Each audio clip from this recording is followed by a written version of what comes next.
Hey everyone, it's Richard and I thought I would give you a little update today. No hat on. Some people complained about my beanie, saying they look forward to the day where I don't wear it. Well, I'm not wearing it. I hate it because I can see it right here in the screen. Although there is, maybe you can hear that, listen. Does the mic pick that up? Sounds a little bit bristly. We've got the neighbours are having some building work done, so the builders might join in with something, I don't know. They might have a contribution to the conversation. But here I am in the garden, still in lockdown. Today is it's July the 6th. I'm racing away because I'm desperate to be unleashed. It's July the 6th, and I don't know what day I'm on, day plus maybe 54, perhaps 53 maybe, so I'm just over halfway in my 100 days to freedom. Good name for a film. Potentially a little bit boring, 100 days stuck in the same house to freedom. It's not very interesting. So I thought I would give you a bit of an update on where I am. So I went back yesterday for my bloods, for them to do my bloods. I still have 2 infections at the moment. Still got enterovirus and the other one, para-influenza. I don't have any symptoms with them, so there's nothing to treat, but they are still in my system. My bloods are all going up, which is good, so my neutrophils have stabilised, and they now don't want to see me for 4 weeks, which is good. So I'll go back in 4 weeks, they'll do my bloods again, they'll swab to see if there's still any infection, which hopefully will have gone by then. And I'm now just starting to get dates for the kind of closing of this 100-day chapter, which will be a full CT scan they've asked for, which I wasn't expecting. So I have a CT scan on August the 11th, and I will also have a PET scan around a similar time at Royal Marsden. And then I will go and see my transplant consultant around the 20th, who will give me the results. And then I will be discharged from the transplant team and handed back to my lymphoma and oncology team. And they will make a decision from there whether I need a maintenance drug or whether it will be 6 monthly PET scans. So I don't know. Who knows? But I feel a bit stronger, and we went for a walk at the weekend, Kelly and I, to this beautiful Winkworth Arboretum in Surrey, which is just magical, just a magical place. And so we went there and walked, and of course there's always the reminder of when you walk downhill, generally you'll have to walk back up. So I can do around 3k, but this was up a hill, and I was done by the end of it. I think we probably did about 2.5k, and I was done. But it was lovely. It was great to be out with Kelly and Royston, and boy, this place was just a complete delight. Just beautiful benches. I love benches. So that was really good to be out. And yeah, I'm feeling a bit stronger. I still have same niggly side effects hanging around, bit of tummy, bloating things, peripheral neuropathy in my feet and hands gets worse, but I'm not going to go on about it. I guess those are most of them. I still got a bit of old mucositis and throat stuff going on. Just changed my mouthwash. Yeah, but otherwise, health-wise, that's kind of it, I think. I don't think there's anything more interesting to tell you. You'll see in the background there our toilet. That's Thomas Crapper, our garden toilet, which has got some plants in. Beautiful plants. And a peony plant. And it's next to the bath. I don't know if you can see the bath and toilet. So we've still really got room for a sink, which we were offered at the same time as we got the loo for free. Recycling, upcycling, I think they call it.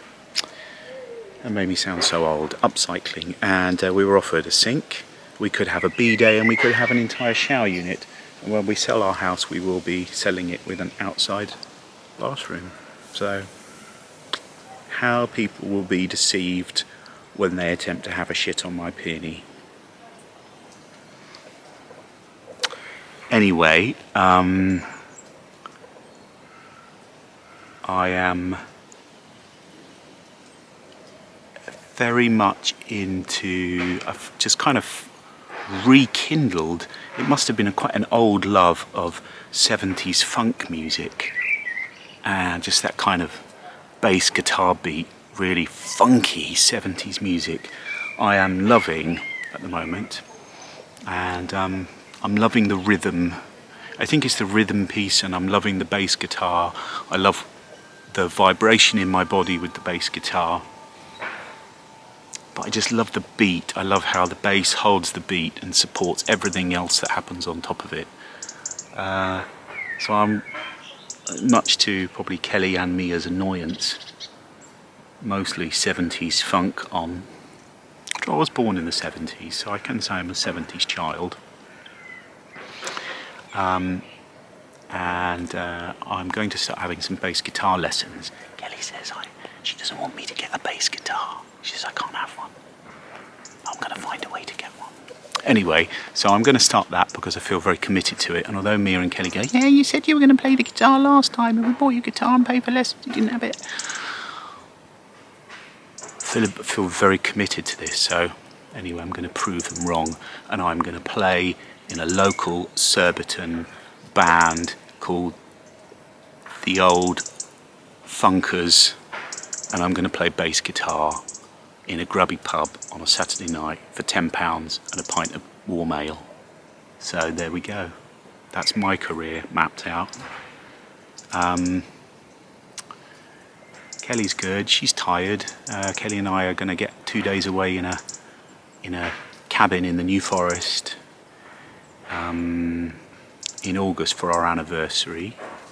So that will be lovely, just for 3 days. It's got an outdoor hot tub and we're just going to watch the stars and walk, and I can't go into any pubs, so we'll be eating in. So that will be amazing to have just some time together with no other distractions and just a different rhythm again, a different beat of life. Mia finishes school tomorrow, so she's off for 7 weeks. She's starting to look at universities, which is exciting and frightening. When I text her on a Sunday or a Monday to go, anything you want in the food shop this week, anything you fancy to eat, what on earth will I do? And she goes to university, wherever she might go. If she goes, who knows? Who knows? So that's exciting. And I can't believe she is 17 and a half almost. I don't know how that happened. And I guess there's lots of things I'm sitting with at the moment. Well, there's loads to tell you really. It's probably some it's just a bit boring. I've started doing Julia Cameron's morning pages, reading The Artist's Way. I feel like I need to get some creative juice going. 70s funk is one of those things, and a bass guitar. If anyone's got a bass guitar that they don't want, or that they want to gift me one,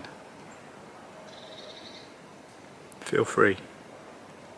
Who am I to resist and say no? And I guess the other thing I've been sitting with, I put a post in the Willow Tree group. So if you're not a part of the Willow Tree group, then we'll pop the link down below. Come and join us. Feels like a really good community. It's small and beautifully formed.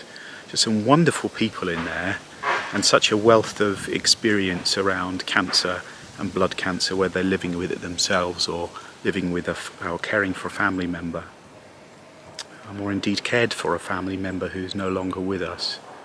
It just feels a really beautiful group, but there's loads of resources in there that really Kelly has captured from this whole journey, and documents and papers to read and There's just tons of stuff. So come and join us in there. But I put a post in there the other day about just this. I have this sense of kind of questioning for myself how I will live. So remembering I was given a diagnosis of mantle cell lymphoma, which is very rare. Only a few hundred people in this country, in the UK, are diagnosed with it every year. And whilst lymphoma is notoriously quite easy to treat and to get into remission, I just feel my wrist was vibrating, which was slightly odd. Whilst it's notoriously easy to treat, it is notorious for coming back. So mantle cell is quite hard to keep at bay. Although lymphoma research is much advanced, and so it's better news than it maybe would have been even 5 or 10 years ago. So I still have this sense of, every time I have a symptom, and there were lots of symptoms for me in my run up to diagnosis, what will I do? Will I be freaking out, drama queen, ringing my oncologist? What will we do as a family? Kelly will want to know everything that I'm experiencing and feeling. What will she then do?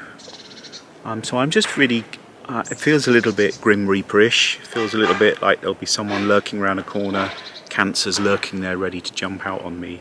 And I just feel very reflective of it at the moment, of how will I live with that? And there have been lots of useful comments in the Willow Tree group about, living a day at a time, and we have to live with what is in front of us, one small step towards better each moment, and gratitude for that, and the power of our mind, and using our mind to set intentions and create what we want, and using our mind to manage our health and our well-being. I'm a big subscriber to all of that. Suggestions for transcendental meditation, and there's again a lot of research around efficacy and benefits, health benefits and things. So there's lots of suggestions, and I'm really curious if you've lived with cancer, or if you lived with someone who has or had cancer. Just wondering how they have managed it, how you have managed it. Even if you haven't lived with cancer, what are your thoughts on it?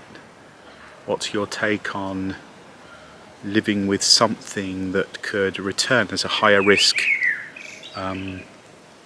of secondary cancer once you've had chemo? So there's lots of stuff which I get. I'm a realist and know that I could walk out tomorrow and get hit by a bus, and so we just never know. We just never know, and we can't live our life worrying and from a place of fear.